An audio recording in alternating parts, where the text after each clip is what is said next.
What is up, YouTube? Welcome back to the channel. We have a not so exciting video today. Unfortunately, we're going to be replacing the oil pan seals and the upper oil pan seals on the daily. And so, yeah, this video, it's going to be rough to do. It's going to be kind of tricky to do. I'm going to do my best to show you guys how to do this. Diesel Tech Ron, rest in peace.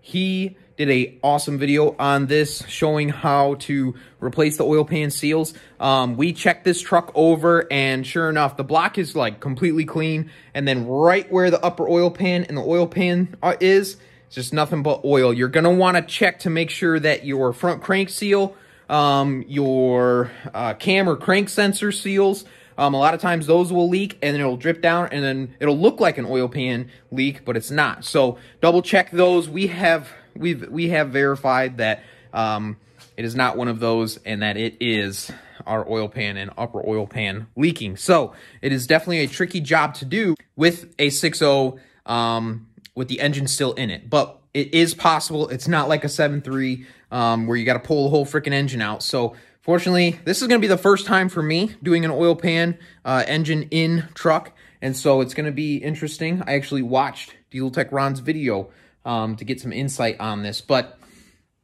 yeah, I'm going to do my best to show you guys. Obviously, we're doing it on the floor versus on a hoist, so there's going to be some different things there associated with that, but let's go ahead and show you guys the different seals that you're going to need, and yeah, we'll start off this video. So looking here, we have one of our oil pan seals here. This is going to go on the upper oil pan. And then this is our other one. Basically the same part number, just BA instead of CA. And so one of these goes on the upper oil pan to block, or should I say bed plate.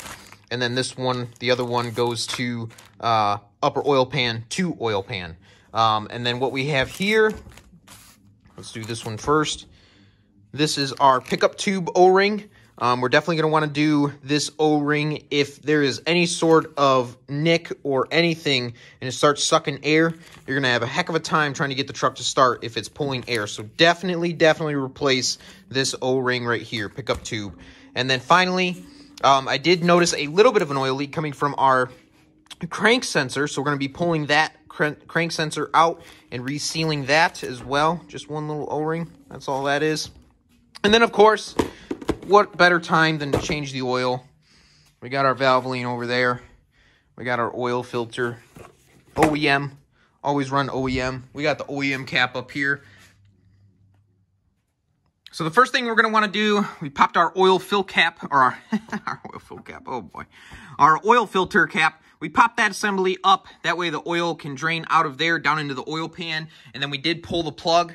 So we got a bunch of our oil right here, and then we put the plug back in, and then the next thing we did is we removed our radiator tops up here, removed both of those, and then there's a bolt here, and a bolt here, both 8mm, these are all 8mm, we pulled those out as well, because we're going to have to jack this engine up in order to slide our oil pan out and under the transmission. So both of those are unbolted because basically what's going to happen is that fan is going to come up and it's going to start pushing all this stuff up along with our different radiator hoses and everything. So we don't want anything to bind up, so we just unbolt all that stuff so it can just go right on up. All right, guys, so now what I've done is, because we're doing it on the floor, I think this is going to be easier.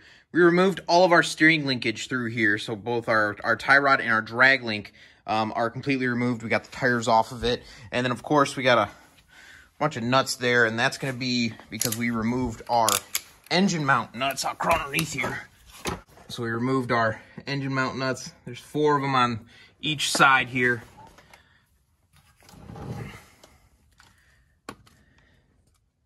Right there, you can see the other 4. So we've removed those, and then our steering linkage up front. And so the next thing we're going to do is begin to start pulling out as many of the 8mm bolts as we can. Like I said, we've already drained the oil. So I'm going to kind of wipe stuff down so we don't get completely covered here in grease and oil. But we're going to just start pulling these bolts out as many as we can. We have our transmission lines on the passenger side here, right here, that you can see that are going to make it kind of tricky along this side. There is a little bracket up here with a 10 mil nut that we'll have to remove. Then we can kind of get those pried up and out of the way to get to those bolts. But we're going to be using this little port right there in the cross member to kind of access some of these things. But yeah, we'll get out as many as we can, and then we'll have to jack this thing up to get the rest out. But let's get started. All right, so we've pulled as many of the oil pan bolts out that we could, and now you can see we have the engine jacked up. Radiator's pretty far up there. And then if we crawl underneath here, you can see we have a piece of wood on our jack as straight as possible, going straight up and right onto our crank pulley there. Then you guys can kind of see over there that we've lifted up the engine. On the other side, you can see a pretty good gap through there. So now we basically just go through this little access hole in our cross member here and pull out the rest of the bolts, drop our oil pickup tube, and out she comes. So our oil pan and our pickup tube is off. So basically, when you get to like the last two bolts on the side there, it'll start to drop down. And then once all the bolts are out, the whole oil pan will be able to drop down. And you'll kind of be able to sneak it back a little ways, and you'll have a lot of room to reach up in there and get the two 8mm bolts that hold the pickup tube on.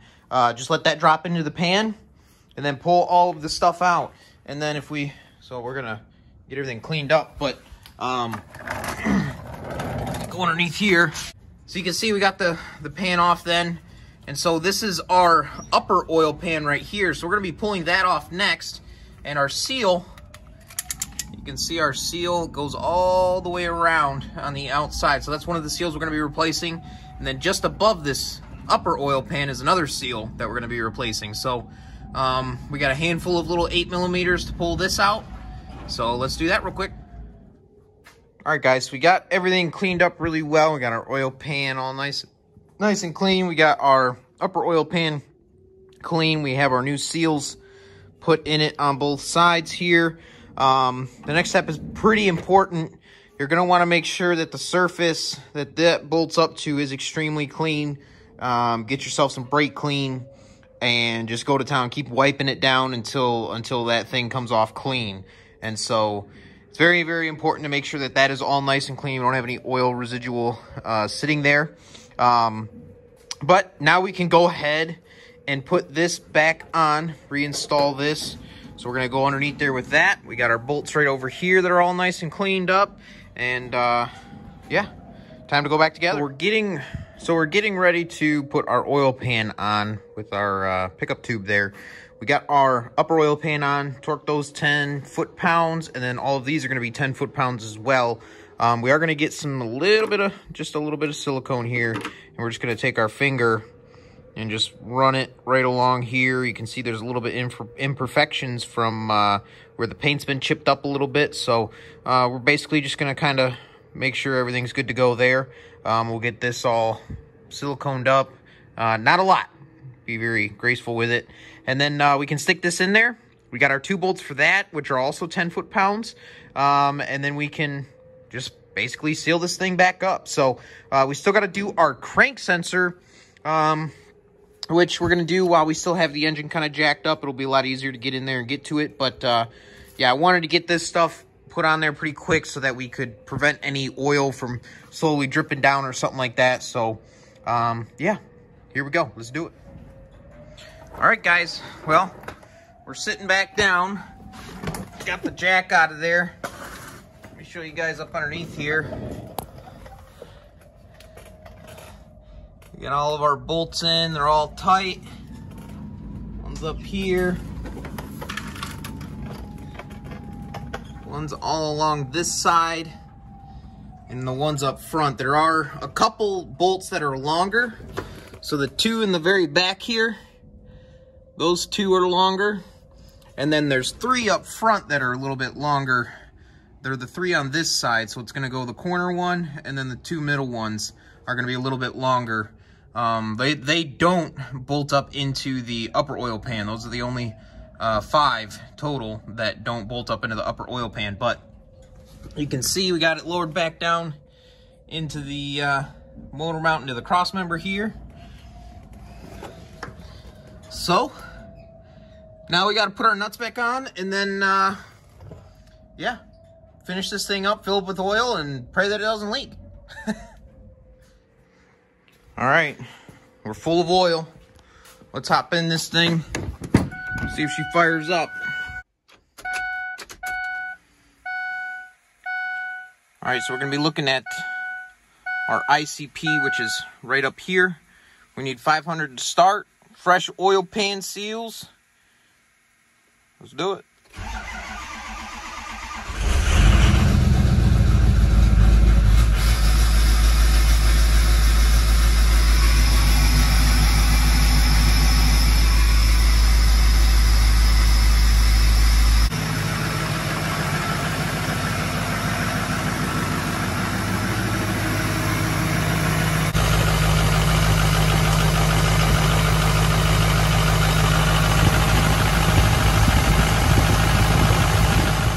So that oil pan job took me a good part of the day, about 6 hours to complete.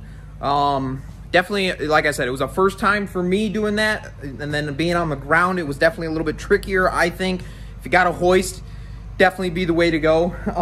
But yeah, we got it done, and it doesn't appear that we have any oil leaks. We're gonna let the truck warm up. We're gonna take it for a drive, get everything up to temperature, and then make sure we don't have any leaks. We'll park it back in the barn and see if we get any drips, but pretty confident that we're gonna have that taken care of. So pretty excited about that, pretty pumped. I did notice another small oil leak coming from the driver's side valve cover gasket, so we might end up doing that. I know we were just in there, but it is what it is. We'll just deal with it then. But thank you guys for tuning in on today's video. Drop a comment, leave a like, subscribe if you're new, and we'll see you guys in the next video.